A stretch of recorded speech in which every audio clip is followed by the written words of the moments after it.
Hello, this is Pastor Rick, and I want to welcome you to the Sunday Forum. In preparation for this Sunday, September the 7th, we've got a controversial topic for this week. We're going to address the situation here in Florida of Alligator Alcatraz. What are the religious responses to this migration center not so far from Emmanuel Lutheran Church here in Naples? All right. We had the migration center. It was established, as many know, that weekend of the 4th of July this summer. And this center, since its inauguration, well, it's been the center of political and social controversy. We know that.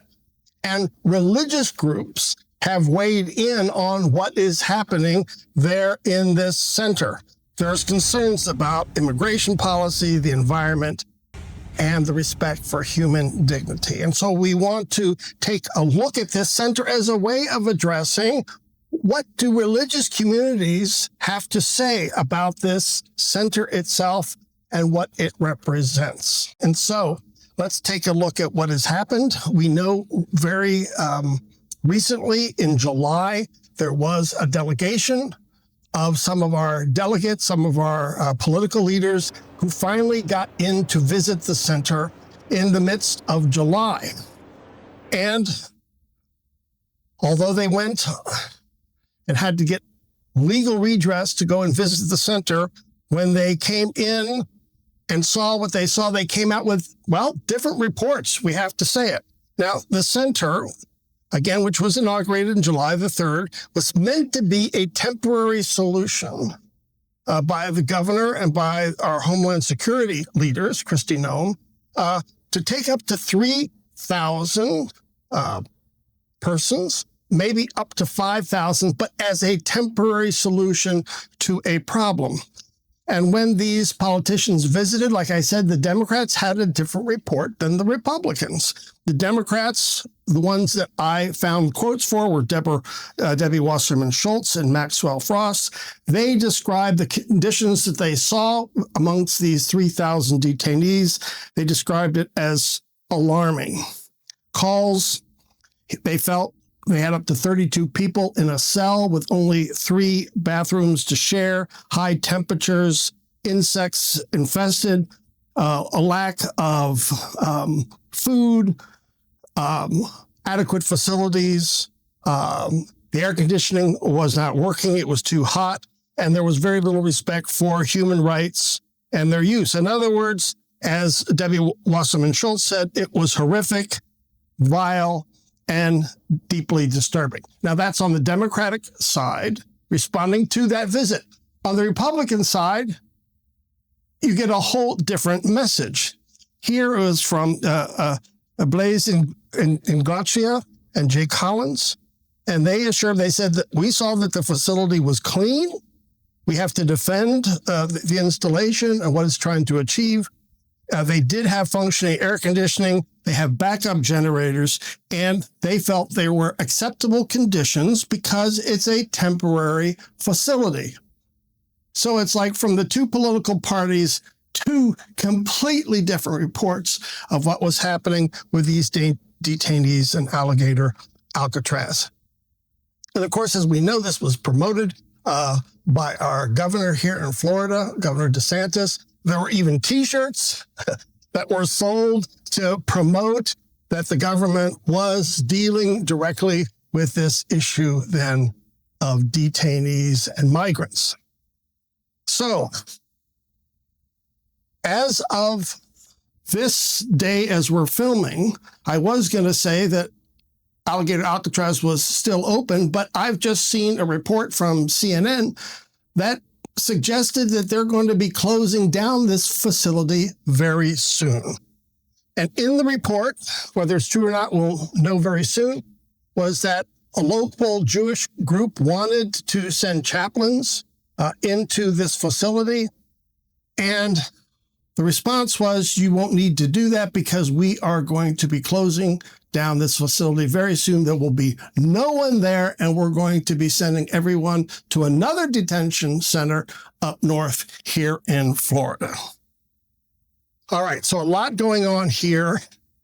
My interest is what is the voice of religious communities, not just Christian communities, but what has been the voice from religious communities about what's happening there at Alligator Alcatraz as a symbol for the larger issue of what is happening with migrants here in the United States. We're going to have that conversation here at Emmanuel as well. What is the religious response? And we know as religious communities, we have limited expertise when it comes to immigration policy, especially national policy. But we do have some expertise when it comes to resettlement, especially Lutherans. This is one of the things that we do all over the world in a quite efficient and powerful way. And we have a voice that comes from our scriptural tradition of how we treat foreigners and how we extend hospitality. So I've been struck just by naming a few communities. First of all, the Jewish community has had a very strong response against human rights abuses there in Alligator Alcatraz. Here I'm quoting Rabbi Rachel Greengrass. She quotes Isaiah 1:17. And she says, here she's quoting Isaiah, "Learn to do good, seek justice, reassure the oppressed, defend the orphan, and plead for the widow." That's coming from Isaiah. And so for her, she says, justice in Judaism has never meant simply following the rules. It means daring to imagine a world more aligned with God's compassion. To show leadership now means saying the detention center, this camp, does not reflect the values we aspire to as Jews or as Americans, as human beings created in God's image. Quite a strong statement. Roman Catholics, we know the Pope has already spoken to our president, President Trump, about immigration policy and the Catholic stance. So he's been critical of the United States. But Roman Catholics here in Florida have really wanted to send chaplains into Alligator Alcatraz, saying migrants, even those in detention centers, have religious rights. And they have been prevented from sending chaplains here into this very isolated facility in the Everglades. And so the Knights on Bikes, that's what they're called. They're Knights of Columbus, got together and tried to get into the detention center on their bikes and pretty much advocated to say, let us as the Catholic community provide ministry and chaplains to this facility. And as we know, that just has not been allowed. The Baptists, a little bit different. And I found a very good quote from the Danbury Institute in Dallas, Texas. This is Southern Baptist territory. And here, Miss Coulter is quoted as saying this: "Our laws must be respected and enforced." So she starts out by saying, as Christians, we should promote law and order. She said, "Nevertheless, Christians can love all people they encounter and work to share the good news with them." So in other words, first law and order, that's one message, but the other message is treat people with dignity. UCC, United Church of Christ, one pastor said, very prominent here in Florida, "It shouldn't need to be said, but," and here's his quote, "Alligator Alcatraz is in opposition to the teachings of Jesus." Now, the ELCA never comes out with positions directly, or not often, but our Bishop Suarez, has sent out all this information of how to contact your local representatives, and they've sent out a lot of information about migration and the Lutheran commitment. Because as one of the churches in the world with the strongest commitment to helping migrants and refugees, the Lutherans, we've always weighed in on these matters. Not necessarily to determine immigration policy, but how do we help the stranger? How can we be present? Because Scripture is pretty clear. On this Scripture, Old Testament and New Testament always encourages us to love the neighbor, the foreigner. Jesus with the Samaritans and the Sidonians. But we pick up these wonderful texts from Leviticus and Deuteronomy as well. Deuteronomy 10, 18, and 19. "When a foreigner resides among you in your land, do not mistreat them. The foreigner residing among you must be treated as your native son. Love them as yourself, for you were foreigners in Egypt. I am the Lord your God.